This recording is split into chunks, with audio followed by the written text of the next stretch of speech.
NNRugby Roundup. Welcome to NNRugby's podcast. I'm Cameron Watson, joined with Tom Harrington and Jamal Cisse. We're going to be covering the games that we visited, and also I'll break down the two other games that we didn't get the chance to. Tom, you were at the Saints game this weekend. What was your opinion on the team's overall performance? I think the Saints played very, very well. Obviously, our opponents, Bath, last weekend were on a 2-game wins already for the season. They beat Newcastle at home at the Rec and beat Saracens at the Stonex, which is quite a big achievement, to be honest, against Saracens, obviously the champions from last season. They obviously narrowly lost to Leicester, which is a bit of a shame for them, but it's what it is. Was there any player in particular you thought stood out most for Saints during the game? I think, obviously, England star, obviously Lewis Ludlam came back. I thought he had a really good game. He got brought off early in the second half, about the 60th minute. But I think my man of the match, and I think the man of the match went to Tom Pearson. Obviously, he's got 4 tries this season so far for the Saints. He's a new sign-in for us in the summer from London Irish, who unfortunately went under. But I think he's going to be a real menace for us in our back row this season. And was there anything that, given the key events during the game, was there anything you felt was most notable, possibly changed for them for this game, based off previous games? They had to try and adapt to face up against Bath. Anything in particular? So I would say Saints' discipline, to be honest, because especially last season we were conceding stupid penalties in dangerous situations on our own try line with inside 5 metres, penalties on the 22 line where our opponents would then just kick for 3 points or kick to the corner, line out, try, and we're 5-7 points down. Whereas this game, there was no coming at the side, off-feet tackles. It was all disciplined. It was all good tackles, easy, sorted. And then I'd say our scrums as well. I think we won every single one of our scrums. There was no faults with our scrum. Bath were getting a little bit agitated with theirs. A few sparks starting to fly near the end of the game. There was no fights though, so yeah. If you could give us a key breakdown of how the points were scored and what led to the points, what would the key noticeable things be? I'd say, once again, Saints' attack. Last season we scored the most tries out of anyone in the league, and at the weekend it was the same. Starting off with Alex Coles' try, a little bit of footwork from scrum half Tom James to get away from the Saints Bath forward, and a little offload into Coles, and Coles runs under the posts. Tom Pearson running a hard line straight through Bath's line of defence, and the same with Hendy early on in the second half, just running a hard line, little step, and he sent Bath centre Ojamos to the shops. Could you notice any potential changes that in tactics the teams have made at half time? Did that lead to a closer game? Did it make it even further apart? Was there anything that stood out?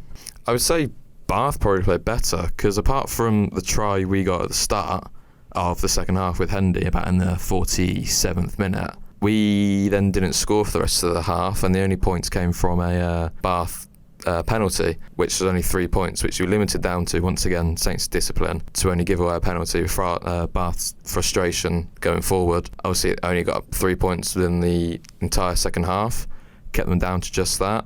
No more points equals us winning the game. Then with Saints' game this weekend up against Exeter, is there anything that you really believe they could have to try and change, try and make it be better for them? Anything that you noticed that just didn't seem right and they would need to focus on? I'd say maybe a little bit more creativity going forward. Obviously, defence was really good with the scrums, line-outs, and just all around defending. But our attacking didn't seem that creative going forward. Obviously, last season, as I said, the most tries scored in the whole league. I think the game of the weekend was run by the forwards. I'd like to see some of the backs get more involved. Obviously, they had Rory Hutchinson and Tommy Freeman really getting into the breakdown, but I'd like to see a little bit more of the backs getting a little bit more involved out on the wings. So Jamal, you were at the BBOB game this weekend. What was your opinion on their performance? BBOB will be really disappointed, even though they won 10-15 against South Leicester, but I thought it would be one-sided considering South Leicester were 8th in the league, second from bottom, with the worst defence in the league, whilst BBOB had the best attack and they didn't capitalise. But we've got to give credit to South Leicester. They put in a really good shift. I think South Leicester will be really happy. Even though they lost, they'll be really happy. With your post-match interview with Paul Diggin, what was the standout opinion of his that you found? He said that he was really disappointed, and the boys, his team, were really disappointed as well. I personally felt that they underestimated South Leicester, because there was one incident where their number 4 was through, gonna score a try, so it was open, there was no one closing him down. He just dropped the ball and the try didn't count. But even though he did redeem himself a few minutes later, I felt like BBOB weren't concentrating enough. And Paul Diggin did say that their standards are still the same. They'll train as if to the same standard as if they're playing. Doesn't matter if they're playing top of the table or bottom of the table. They train to like a good standard. That's what he said. Could you also give us a proper breakdown of how the points were scored and what time you think it really switched, and where the areas that allowed BBOBs to be so dominant were? For the first 20 minutes, BBOB were really dominant. It only took them a penalty for them to score against South Leicester. So that was 3-0. That was until the first half. So South Leicester really defended well. They frustrated BBOB, and they really frustrated the crowd as well. Considering that they're 8th, they put in a really good shift. And yeah, I don't think there was a moment where like there was a switch from BBOB, because like obviously South Leicester really did well, really defended well. And yeah, I think South Leicester were ahead.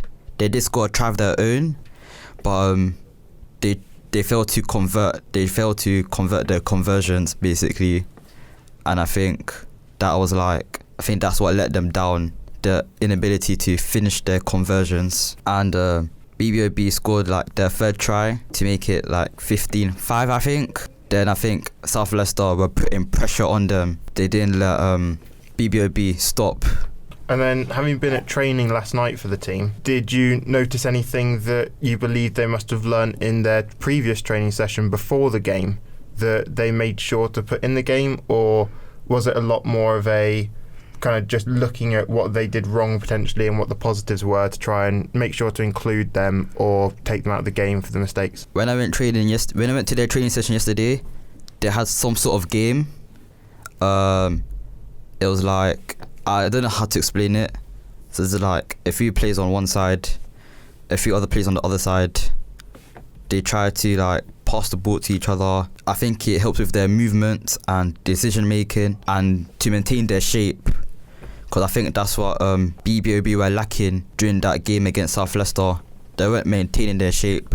There weren't enough runners for them to exploit. That's why I think South Leicester did well, because BBOB weren't using their runners effectively. So yeah, I think that training session allowed them to obviously improve their decision making and their shape and communication. But it was a mix as well. I forgot to say that it was a mixed training session. So it was the first team and the second team, because the first team don't have a game this week. Only the second team have a game this week. But there were lots of first team players. So it really shows that they have a lot to improve on going into their next game, and how to like score more points. Because I don't think anyone was expecting South Leicester to defend really well, considering that they have the worst defence in the league. And obviously, Cam, you were at the Casuals game down in Bedford. How was that? Well, having been to the previous Casuals game, they had a very poor performance in that game. Wasn't their greatest form. But then this one up against Bedford, they showed how promising they are. Took a early lead in the 9th minute, scoring their first try. Did obviously already have an injury that they had to try and deal with by that time, but a quick substitution and you couldn't really even notice a difference with the team. Didn't seem to be knocked off at all by that injury. Then they carried on with their dominant form. They controlled majority of the first half, able to make it be a second try before it was even half time. Got it up to 17-0 just before it was the break. Then second half was a lot more of a struggle. Bedford showed how promising they can be despite being below them in the table. Looked for as many opportunities as they could. Main opportunity for them was when Casuals got their second yellow card of the game. They just kept on pushing, and Casuals showed how strong they can be, and despite being a man down to 14, they still were able to hold off, make it still be that they were in the lead quite far. And then after that, Bedford took their 2 penalties, tried to make the most of them, got it back to 6-17, but after that, Casuals showed that they weren't ready to lose the game and made sure that it was they went and got the next penalty, made it be go up to 20. They got up to 20 points then. Then after that, there was a try then for Bedford, but Casuals weren't ready to give up still, and they went and got another try at the very end of the game, and that just made it be that in most people's eyes there, the game was going to be over, and it finished 28-13. How do you think performances from this weekend compared to the week before?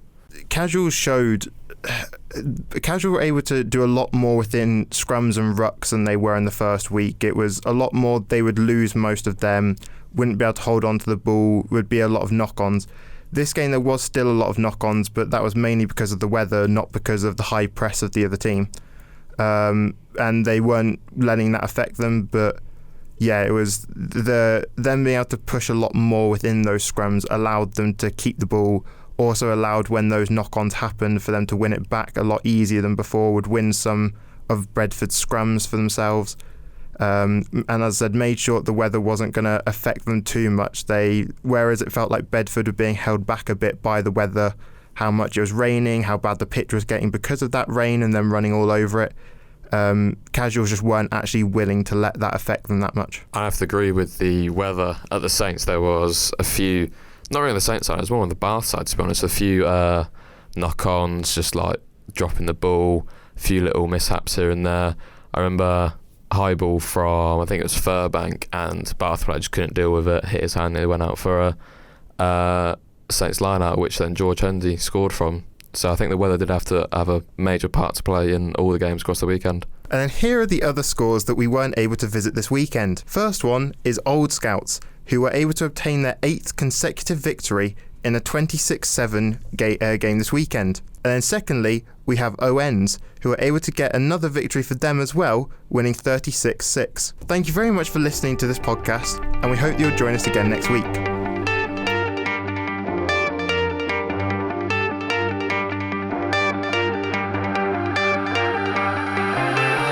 The NNRugby Roundup.